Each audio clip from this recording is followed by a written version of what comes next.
Hello Leo, Sun, Moon Rising, and Venus Signs. Kamusta kayo? Sana po nasa mabuti kayong kalagayan. Welcome back po sa Star Tarot at kung bago kayo rito, welcome din po kayo. Please subscribe, like, share my videos, and leave me a comment kung nakaresonate kayo. Thank you. So, first card ni Leo, Dark Man. Ayan, dealings or relationship with a man with dark complexion or hair. Ayan, so you're going to be dealing with this person. This could be anyone, pwedeng kapatid mo yan, pwedeng asawa mo, manliligaw, pwedeng katrabaho, pwedeng jowa mo. So, depende. But, yeah, around this time, you will be dealing with this dark man. Okay? Maaring meron kayong mga importanteng pag-uusap. And maaring ito siya. No? Maaring ito siya, no? Na nagpapaka-stubborn at hindi gustong magbago. No? So, baka you are trying to give him siguro advice to change or kung ano man. So, ayun. Pero wala siyang wala siyang balak na sundin ka or wala siyang balak na pakinggan ka. Kaya baka ikaw lang yung may stress dyan, no?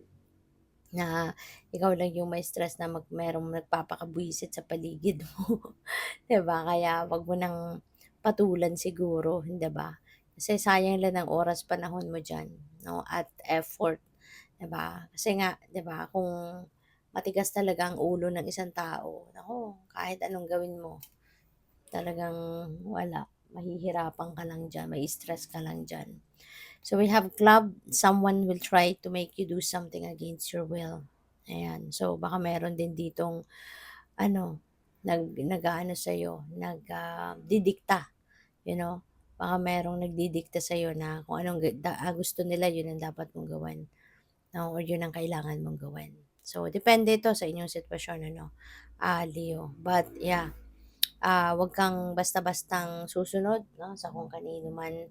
Mas dapat ang sundin mo yung sarili mo.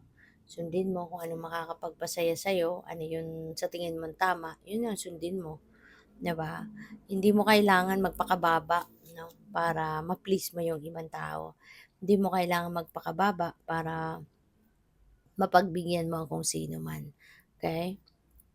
So, we have arrow, you are on the right path regarding some aspect of your life. Alright? So, mahari na sa ngayon, baka meron kang ipinagdadasal. Maybe you're asking for guidance. Maybe you're asking for guidance, and maybe you're asking for confirmation, 'di ba, from the divine. At baka ito na yung sagot sa iyo, no, na you are on the right path.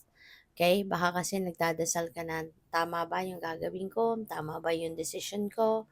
Am I doing the right thing? Yung ganon. So, this could be the answer sa'yo na you are on the right path. You will be playing a different role.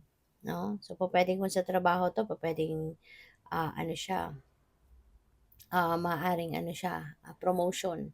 So, magkakaroon ka na ng ibang trabaho siguro. Iba na yung gagawin mo, iba na yung task, iba na yung duties and responsibilities mo sa trabaho. Maybe ang iba din sa inyo, baka ikaw ay, kung sa pamilya, no, maaaring ikaw na yung tatay yung nanay, tatay yung tatay, or maybe you are going to assume the role of both, no? Your parents. Baka ikaw na yung tatay yung magulang sa mga kapatid mo. Pwedeng ganon. Or, pwede rin naman na baka ikaw ay, kunyari, mag-aasawa na, 'di ba? So, magiging husband ka na, magiging wife ka na. Hindi ka na girlfriend or hindi ka na boyfriend, 'di ba? Or pupuwedeng magiging nanay ka na or tatay na, 'di ba? So, 'yun. It could be anything, no, depende sa inyong sitwasyon. But yes, mababago na yung role mo, okay? So, we have Ram, a stubborn and aggressive person. So, baka 'to siya, no? Baka siya din 'yan. Kaya naku, Leo, wag kang gi-give in sa na 'yan, sa pambubwisit ng taong 'yan sa'yo. Kasi baka sinusubukan lang din nito yung yung tatag mo. Baka sinusubukan lang din nitong taong 'to yung pasensya mo, okay? Kaya as much as possible, 'di ba? Wag mong wag mong i-entertainin 'no, yung pangbibisit ng taong ito sa'yo, okay? So, ayun, as much as possible yung pasensya mo, hugutin mo na lahat ng pasensya mo para hindi ka mabwisit sa taong ito, okay? At, yeah, wag mong patulan kung pupuwede, 'di ba? Wag mong bigyan 'no, wag mong pagbigyan ang taong ito baka kasi mamaya nag-aano lang ito, ng, alam mo 'yun, yung sinusubukan niya yung tapang mo, yung tatag mo, paninindigan mo, yung gano'n. So, wag mong ibigay sa kanya kung anong gusto niya, 'di ba? Kasi baka gusto makapanggulo lang ito, eh. So, dealing sa relationship with a woman, so pupuwedeng si aggressive person, pupuwedeng ito siya, 'di ba? Maaari din 'no, maaaring siya ito si dark man or baka ito si woman, 'no. Pupuwedeng yung stubborn at aggressive person na 'to, ito si woman. So, depende 'yan sa inyong sitwasyon. Kayo lang ang tanging makakapagsabi niyan na kung sino 'yan sa buhay mo, kung meron. Kasi pupuwedeng ito siya, 'di ba? Pupuwedeng babae 'yan, pupuwedeng ito si lalaki. So, depende sa inyong sitwasyon 'yan. But yes, 'no, regardless kung si babae or lalaki man 'yan, 'di ba, isipin mo yung kung ano yung makakabuti para sa'yo, okey? Huwag mong pagbigyan ng mga nambibwisit sa'yo, okey? Baka mas lalo mo lang silang, binibigyan ng katuwaan, okey? So, we have peacock, beware of great pride. Ayan, isang napaka-importante din ito na dapat aware ka. Huwag kang, don't allow yourself, 'di ba, na maging ma-pride sa ngayon. Huwag mong pipiliin ang pride. Mas magandang piliin yung pasensya, pagmamahal, 'di ba? Kasi yun ang mas mga magaganda at mabubuti. Medyo may kahirapan i-project, 'di ba? Kasi lalong-lalo na kung visit ka na, yung gano'n. Pero mas pilitin natin 'no, na maging mabuti tayo. Kasi 'di ba, karma is real, karma is always at play.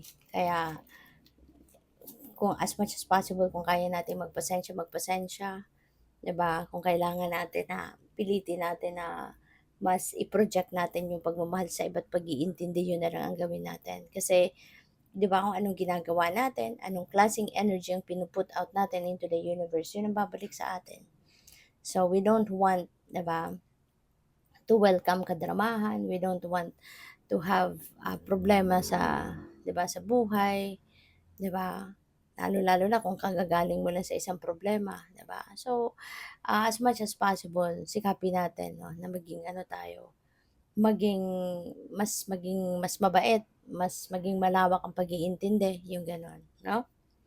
Para gano'n din ang ma-attract natin magagandang bagay at pangyayari katulad nito. See, there's an energy of the boat, 'no? Sabi dito, money or property through an inheritance ang puwedeng dumating sa'yo. So, pupuwede rin na may panalo, pupuwede rin na may windfall of money, 'no? So, maaaring merong dadating na maraming pera sa'yo and it could come from various sources. Pero, this is highly positive energy, 'di ba? Kaya kailangan 'no, kailangang-kailangan na itong mga energies na 'yan, transmute them into something positive, okey? Maging masaya ka na lang, magpasensya, 'di ba? At tatanggalin mo yung mga negativity na 'yan kasi, 'yan ang magiging sagabal 'no, sa pagpasok ng suwerteng ito. Kasi yung negative energy is not going to attract positive energy. Those are negative, this is positive. So, hindi 'yan magsasalubong, 'di ba? Hindi nito kung kunyari ito ma-pride ka, kaya visit na visit ka dito, 'di ba? Yung mga pakiramdam mo na 'yan, hindi 'yan mag-a-attract ng positive energy, 'di ba? And we want this, 'di ba? Sino bang aayaw sa blessing na ito kung itong dumating sa'yo, 'di ba? Kaya kailangan natin na, alam mo 'yun, ayusin natin yung nararamdaman natin, yung iniisip natin. Kasi, eto mga negatibo 'yan, 'di ba? Kung 'yan ang mas paiiralin natin, hindi natin ito mawe-welcome sa buhay natin, okay? Kaya as much as possible, project positivity, okay? Medyo kailangan lang ninyo dito ng lakas ng loob, tibay ng dibdib, 'no, na kontrahin itong pride, iyan, yung mga energies na yan, kontrahin ninyo at, i-welcome ninyo yung mas positibo, 'no, pag-iintindi, as much as possible dedmahin mo na lang yan, 'wag mo ng pansinin, 'wag mo ng patulan, 'di ba, para hindi naman nega ang pakiramdam mo, 'di ba, para ito yung dumikit sa energy field mo, para pumasok na yung swerteng ito, okay. So, we have Tower, solid foundation, success with effort. So, this is also paalala sa inyo.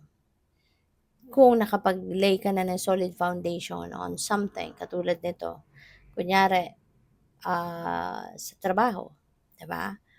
Kung nakapag-ano ka na diyan, nakapag-establish ka ng magandang pagtatrabaho, diligence, kasipagan, kabaitan sa mga kasama mo, yung gano'n. So, mabilis kang magtatagumpay diyan, 'di ba? Kasi unang-una matutuwa sa'yo yung mga kasamahan mo, 'di ba? Maa-appreciate ka ng boss mo kasi for the job well done. So, magsa-succeed ka, 'di ba? When you are ano, when kunyari yung kung sa trabaho nga ito, 'di ba? When you do the right thing sa trabaho mo, so sigurado maa-appreciate ka, 'di ba? At mabilis kang magtatagumpay, mabilis kang puwedeng ma-promote ka kasi masipag ka, matiyaga ka, magaling kang magtrabaho, yung gano'n, 'no? So, what else? We have teapot, deep friendship with someone of the same sex. Ayan. So, baka ngayon meron ka ding kaibigan, ano? Maaaring dati mo na 'tong kaibigan, pero ngayon siguro mas ma-appreciate mo yung friendship niya sa'yo. Kasi as in, nararamdaman mo, nafi-feel mo na karamay mo talaga siya, 'di ba? Dinadamayan ka talaga niya. Talagang tunay na kaibigan siguro yung turing din nito sa'yo. Kaya pati ikaw, 'di ba, mas lalong lumalim 'no, yung inyong, friendship 'no, with each other. Kasi nasubukan niyo na siguro sa ngayon ang bawat isa 'no, na talagang nandiya-diyan kayo para sa isa't isa. We have chain of events that will affect your life, ayan. So may mga pangyayari sa buhay ninyo sa ngayon na, talagang makakaapekto sa buhay mo. Mayroong mga malaking pagbabago na pupuwedeng mangyari. You know, if this, resonates with you, kung mangyari talaga 'to sa buhay mo, talagang maraming mababago na parte ng buhay mo, 'no. Kaya sana, 'di ba, mapunta na 'to sa'yo. Sana makuha mo na 'tong suwerte na 'to. So, good luck. Thank you for watching. Love and light. Namaste.